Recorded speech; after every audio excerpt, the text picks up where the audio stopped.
Les autistes ont-ils besoin de contacts sociaux? Salut, je te souhaite la bienvenue dans cette série de 30 vidéos que j'ai créée en avril 2022 à l'occasion du mois de l'autisme.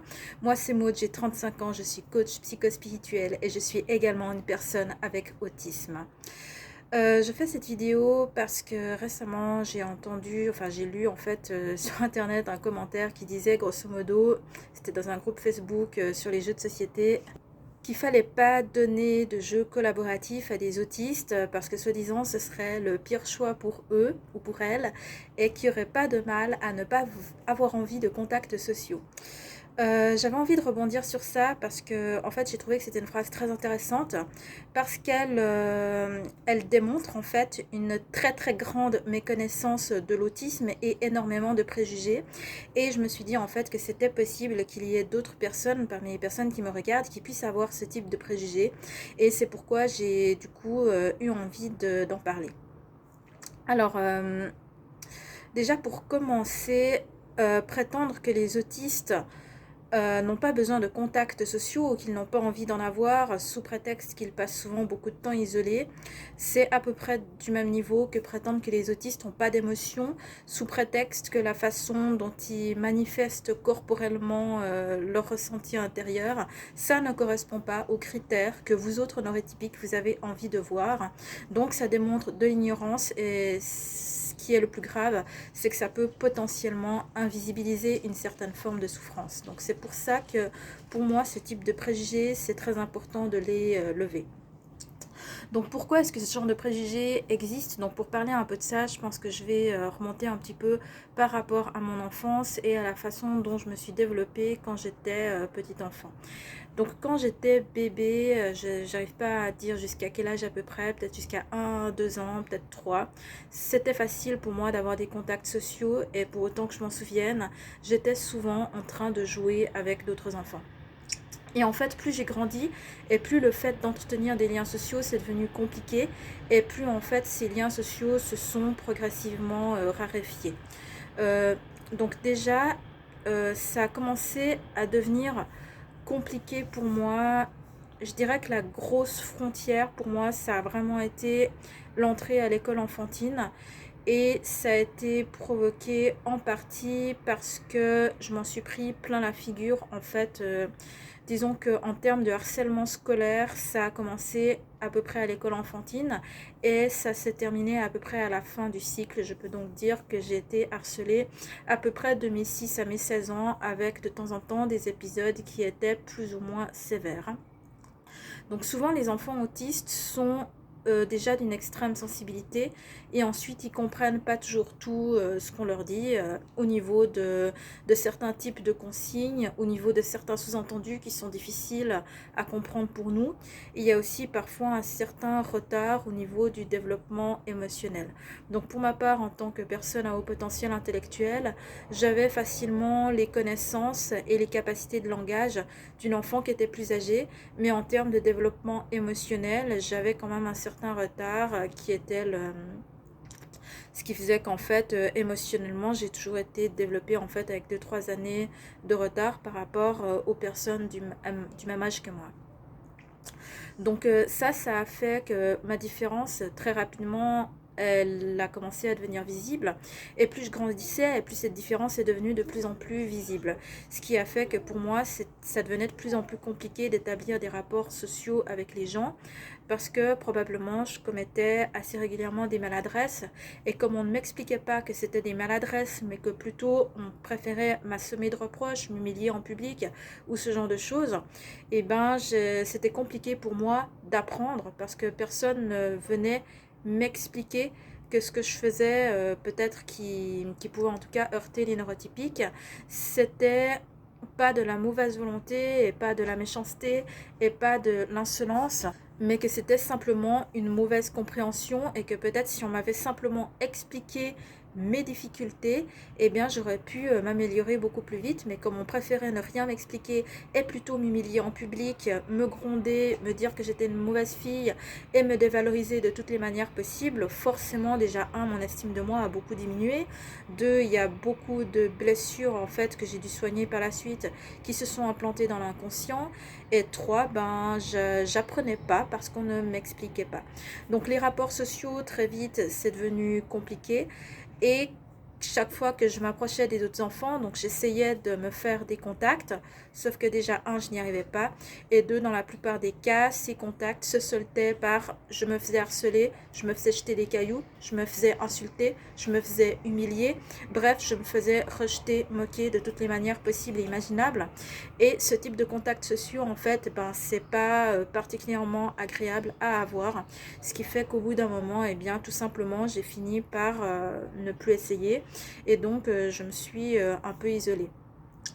Aussi, même dans les périodes où j'étais pas forcément harcelée, il y avait des fois où j'allais pas forcément à la recherche du contact social. Ça m'est arrivé assez régulièrement de passer mon temps seule quand j'étais dans la cour de récréation.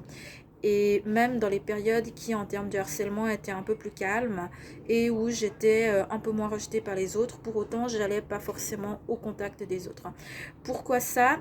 Pour plusieurs raisons. La première raison, c'est que sur le plan sensoriel, ma foi, j'étais assez vite envahie.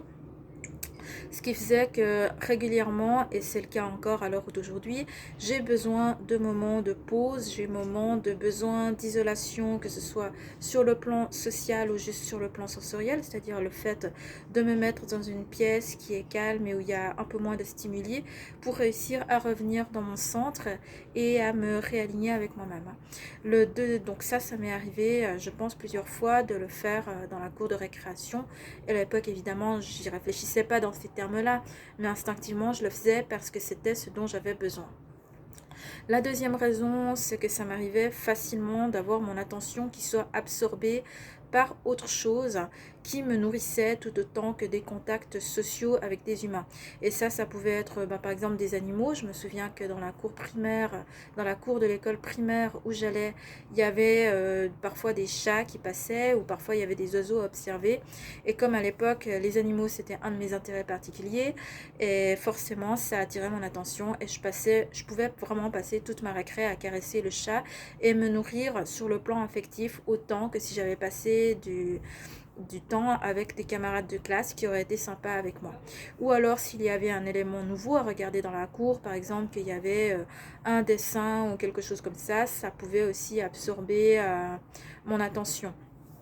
Je pouvais évidemment passer mon temps à lire ou parfois ça m'arrivait de faire des trucs que je sais que souvent les neurotypiques se moquent un peu des enfants autistes qui font ça, mais ça m'arrivait par exemple de jouer avec des graviers en les alignant ou des choses comme ça, et la vérité c'est que ça absorbait mon attention. Donc je sais que ce type de loisir, souvent les neurotypiques les jugent en disant que les enfants qui font ça ils sont pas normaux, blablabli blablabla, mais moi ce que je peux vous dire de l'intérieur c'est que quand je faisais ça j'étais heureuse et je m'occupais en fait, je m'ennuyais pas. Ensuite je revenais en classe et je reprenais ma vie normale, et peut-être que si à l'époque on m'avait simplement laissé être moi-même sans essayer de me forcer à rentrer dans un certain moule comportemental qui ne correspondait ni à mes intérêts ni à mes besoins, probablement j'aurais été beaucoup plus heureuse de cette manière. Donc pourquoi est-ce que beaucoup de gens croient que les autistes n'ont pas besoin de contacts sociaux? C'est pas qu'on n'ait pas envie de contacts sociaux, mais c'est qu'on n'arrive pas à en avoir en fait, et qu'au bout d'un moment, à force de se prendre des portes dans la figure, à force d'avoir des contacts avec les autres en fait qui se soldent de manière désagréable, ou alors tout simplement d'être rejeté. Je veux dire, le rejet ça peut tout simplement être le fait que même quand on est dans un groupe, quand on parle, personne ne remarque qu'on parle, personne ne nous écoute, ou à la rigueur les gens ils tournent la tête comme ça puis après ils reportent leur attention sur autre chose, mais c'est comme si on n'existait pas en fait. En tant qu'autiste, souvent dans un groupe on a énormément de difficultés à juste avoir une existence, même quand on est dans un groupe où comment dire, même si on est avec des gens qui sont sympas avec nous, le fait de réussir à avoir la parole c'est quelque chose qui est très compliqué. Ce qu'il y a aussi, c'est que les autistes, comme ils sont souvent de la difficulté à faire le tri dans les informations de leur environnement, ils sont assez vite envahis sur le plan sensoriel. Par exemple, quand on est dans des endroits bruyants, ça devient compliqué pour nous d'écouter la conversation importante sans être distrait par tout le reste qu'il y a autour. C'est la raison pour laquelle c'est très pénible pour nous de se trouver dans des environnements qui sont très bruyants. Et quand on est dans un groupe où il y a beaucoup de personnes, donc dans mon cas, je pense que la limite, elle est plus ou moins au-dessus de 6 personnes, mais je pense qu'il y a des autistes pour lesquels c'est possiblement moins. Dès qu'on est trop nombreux, pour moi, il y a mon attention qui est attirée par trop d'endroits en même temps. Et ça fait que ça devient compliqué pour moi de suivre une conversation et d'intervenir. Et pour cette raison, souvent, quand on est trop nombreux, j'interviens moins. Et quand on commence à être moins nombreux, parce que par exemple la soirée devient tard, il se fait tard et les gens partent progressivement, on devient moins nombreux, à ce moment-là, je commence à avoir un peu plus, oui, c'est mon chat, il s'appelle Radagast, il est mignon. Donc plus on est moins, en fait, et plus ça devient facile pour moi de parler, d'avoir une conversation avec quelqu'un. La partie Le plus agréable, évidemment, c'est plutôt quand je suis en face à face avec une personne ou au maximum avec 2 personnes et qu'avec cette personne, il n'y a pas l'obligation en fait de parler tout le temps. Ce dont j'ai parlé une fois, je crois, dans la vidéo sur les codes sociaux, où j'expliquais qu'en tant qu'autiste, on n'a pas forcément la nécessité qu'il y ait une conversation non-stop entre 2 personnes et que pour nous, c'est même souvent assez envahissant sur le plan sensoriel. Donc, il y a ça au niveau des contacts sociaux. C'est que pour nous, c'est compliqué d'en avoir parce que souvent, on est maladroit sur le plan social parce qu'on n'a pas les mêmes codes comportementaux et pas la même logique que les neurotypiques. Et que donc, souvent, les neurotypiques nous font bien sentir que ce qu'on est, c'est pas désirable, c'est pas normal, c'est pas agréable. Et enfin, très vite, en fait, les interactions sociales se soldent pas d'une manière positive et donc déjà qu'elles sont très fatigantes, mais si en plus on nous fait comprendre qu'on est détestable, il y a forcément un moment où on va progressivement arrêter d'en chercher. Et pour autant, les autistes, ils ont besoin de contacts sociaux et pour ce que j'en sais, en tout cas pour la façon dont moi je l'ai vécu, j'ai toujours ressenti un profond désir d'être valorisé, un profond désir d'être aimé en fait, un profond désir d'être accepté dans un groupe. Et moi je me souviens, donc je sais plus si je vous l'ai raconté sur cette chaîne, mais j'ai reçu mon diagnostic, j'appelle ça diagnostic, de haut potentiel intellectuel à l'âge de 29 ans et d'autisme à l'âge de 31 ans. Et quand j'ai reçu mon premier diagnostic, donc à l'époque de haut potentiel intellectuel à l'âge de 29 ans, je sais qu'il y a des gens qui s'imaginent que j'ai peut-être été heureuse d'entendre que j'étais HPI. Moi, je l'ai vécu comme une condamnation. J'ai pleuré pendant 3 jours, j'ai été en colère pendant 6 mois et il m'a fallu environ 1 an pour accepter que j'étais comme ça. Parce que pour moi, il a fallu faire le deuil en fait de mon rêve de normalité et que j'ai compris que j'étais différente des autres et que c'était pas quelque chose en fait à quoi j'allais échapper. Donc ce diagnostic-là, je l'ai très très mal vécu. Le diagnostic d'autisme, bon, vu que je savais déjà que j'étais neuroatypique, je l'ai un peu mieux vécu, pardon, et donc ça m'a permis de comprendre beaucoup de choses à propos de moi.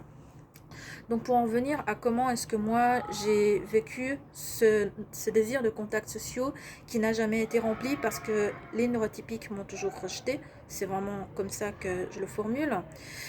Moi, j'ai toujours eu un profond désir d'être aimé et d'être accepté par le groupe, d'être accepté par les autres, de réussir à avoir des amis comme tout le monde.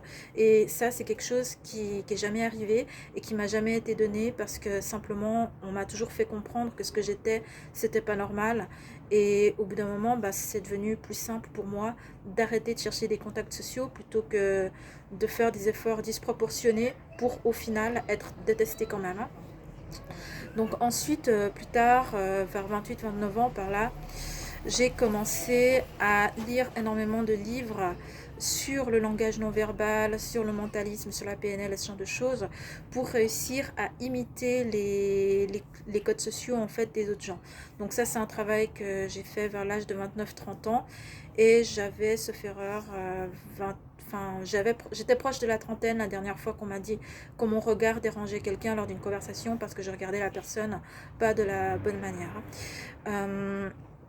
Donc j'ai commencé à apprendre par cœur la façon de bouger des neurotypiques. C'est-à-dire que j'ai véritablement dû faire un exercice de théâtre en permanence pour apprendre où poser mes yeux, comment poser mon menton, comment poser mon regard, comment croiser mes jambes, à quelle inclination du torse il fallait mettre à quelle inclination du torse en fait c'est adapté dans quel type de situation. Donc sachant qu'au travail il faut se tenir un peu plus droit et que par exemple en situation de loisir genre au bar on peut se permettre de se tenir un peu plus penché. Donc ça je peux vous le dire parce que je l'ai étudié en fait. Tout comme je sais que quand on commence une conversation avec quelqu'un il faut commencer par poser une question généraliste de type un truc qui veut rien dire, du type salut ça va, ou genre comment s'est passée ta journée, est-ce que tu as trouvé facilement, ce genre de phrase, et que petit à petit au bout d'un moment on peut commencer à gentiment rebondir sur autre chose. Ce que j'ai dû apprendre c'est à peu près à quel rythme est-ce qu'on peut se permettre, déjà à quel débit de parole je peux me permettre de parler. Là je suis au courant que je parle trop vite, mais au pire si ça vous dérange, en tout cas sur YouTube vous pouvez ralentir le débit de la vidéo. Sur Instagram je sais pas, mais dans tous les cas là j'ai pas envie de faire semblant en fait d'être quelqu'un d'autre. Donc voilà, si je parle trop vite, désolé, mais je vais pas changer. Je sais qu'en ce moment mon débit de parole est un peu trop rapide. J'ai dû étudier aussi à peu près au niveau du temps, à quel moment je pouvais me permettre d'introduire quel type de sujet en termes de nombre de secondes, combien de temps environ, combien de secondes en fait il faut regarder quelqu'un avant de tourner le regard ailleurs, et à quelle vitesse à peu près, à quelle fréquence il faut regarder les gens à tour de rôle dans une conversation. Tout ça c'est des rôles, c'est des choses que j'ai apprises par cœur, et sans doute vous imaginez pas à quel point j'ai appris des choses par cœur juste pour pouvoir jouer un rôle d'actrice dans ce théâtre en fait qu'est la vie d'une personne autiste entourée de neurotypiques. Et je sais que vous autres, vous enseignez souvent aux autistes à faire ça, à regarder les gens dans les yeux, blablabli, blablabla, et vous vous imaginez que en fait, on appelle ça des habiletés sociales. Vous vous imaginez que ça va nous permettre de nous, entre guillemets, guérir. Vous vous mettez vraiment le doigt dans la figure. C'est vrai que moi, quand j'ai appris tout ça par cœur, tout ce que je viens de vous décrire, ça m'a donné en fait des clés d'accès à des choses que j'avais jamais eues auparavant, et dans un premier temps c'est vrai que ça m'a fait beaucoup de bien. Pour la première fois de ma vie j'ai pu m'intégrer dans un groupe. Pour la première fois de ma vie je pouvais avoir des copines. Pour la première fois de ma vie je pouvais donner mon numéro de téléphone à des gens qui m'ont rappelé plus tard, et ça je pense que j'avais plus de 30 ans la première fois que c'est arrivé. Pour la première fois de ma vie, en fait, j'ai pu avoir des loisirs à peu près normaux avec des gens que je pouvais voir régulièrement. Et ça, c'était top. Mais en fait, ce que je me suis aperçue au bout de quelques mois, c'était que c'était pas moi que les gens ils aimaient. Ce que les gens ils aimaient, c'était le déguisement, c'était l'apparat que je portais, mais c'était pas moi. Et au final, à l'intérieur, en fait, je me sentais toujours aussi seule, et je me sentais toujours aussi malheureuse, et je me sentais toujours aussi triste. Et je sentais toujours, en fait, qu'au fond, ma vraie nature, ma vraie personnalité, mon vrai caractère, eh ben c'est pas possible de m'aimer comme je suis. Et ça c'est encore quelque chose que je pense que je devais avoir 32 ou 33 ans quand j'ai commencé à conscientiser que j'étais pas heureuse en jouant la comédie comme ça, et qu'en fait ça pouvait pas continuer. Donc pour cette raison, c'est vrai que les habiletés sociales, d'enseigner aux autistes à faire plein de trucs par cœur et tout ça, c'est bien parce que ça nous permet d'avoir à peu près une vie normale dans la société. Mais vous devez savoir que ça nous demande un effort disproportionné, et vous devez savoir aussi que ça ne nous rend pas heureux, et que pour nous c'est pas des vrais contacts sociaux, que c'est pas des vrais comment dire, c'est pas des vrais contacts sociaux, c'est vraiment pas des vraies relations sociales en fait quand on fait ça, parce qu'en réalité c'est pas nous que vous aimez, mais c'est uniquement le déguisement qu'on vous montre, c'est uniquement le masque qu'on porte, c'est uniquement, en fait si vous voulez, c'est comme si il y avait un acteur qui jouait une pièce de théâtre, et que vous appréciez uniquement le rôle que cette personne joue et non la personne que l'acteur est en réalité. Ce que vous nous faites quand vous nous forcez à apprendre les habiletés sociales, c'est exactement ça.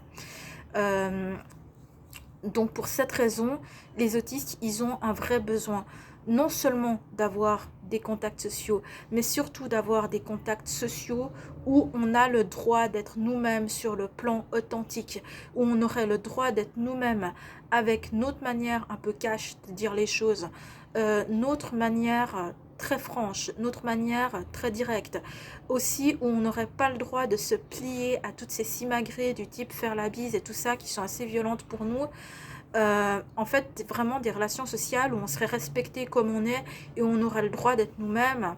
Avec, bien sûr, c'est important d'apprendre à tenir compte des émotions et des sentiments de l'autre. Donc ça, bien sûr, c'est quelque chose qu'il y a à apprendre et qu'on peut apprendre si on nous l'explique.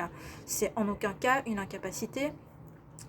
C'est juste qu'on a besoin d'explications. On a vraiment besoin qu'on nous apprenne des choses. Et donc, c'est important que l'autiste apprenne à prendre en compte l'émotion des autres, mais c'est aussi important qu'en tant qu'autiste, on ait un petit peu le droit d'être nous-mêmes, avec notre intonation de voix, avec notre... qu'on ait le droit de dire ce qu'on pense, qu'on ait le droit de partager ce qu'on aime. On a aussi ce vrai besoin-là de contacts sociaux, mais qui ne soient pas juste des contacts sociaux qui font plaisir aux neurotypiques parce qu'on vous montre ce que vous avez envie de voir, mais des contacts sociaux où nous autres, on serait de manière authentique, acceptés comme on est, pour ce qu'on est, avec véritablement notre identité, nos particularités, comme elles sont à l'origine. Donc pour cette raison, ce qui nous fait beaucoup de bien, c'est de nous retrouver en groupe avec des autres personnes neuroatypiques. Quand des autistes se retrouvent entre eux, ils ont un peu plus une même manière de fonctionner, même si évidemment il y a autant d'autisme que d'autistes. Mais globalement, entre nous, on se ressemble. Et du coup, tous ces déguisements, en fait, on peut les enlever. Et ça nous permet, entre autistes, en fait, d'avoir des rapports sociaux qui soient un peu plus authentiques et respectueux. Et ça nous fait beaucoup de bien. Donc, les autistes, ils ont besoin de rapports, de contacts sociaux, en fait. Être en groupe d'autistes, en fait, c'est quelque chose qui nous aide, mais quelque chose qui nous aiderait encore plus, ce serait que la société comprenne qui on est, comment on fonctionne, et qu'elle nous accepte avec notre manière d'être et avec ce qu'on a à lui apporter en échange d'une intégration qui soit également respectueuse de nos particularités sensorielles et de notre manière de fonctionner. Donc voilà, je vous remercie d'avoir écouté cette vidéo. Elle était très longue, j'en suis consciente. Je suis consciente aussi que depuis le 20, je fais des vidéos qui sont trop longues. Si tu as écouté jusque-là, je t'en suis infiniment reconnaissante. Et je te dis à demain pour une prochaine vidéo. Ciao, ciao, porte-toi bien.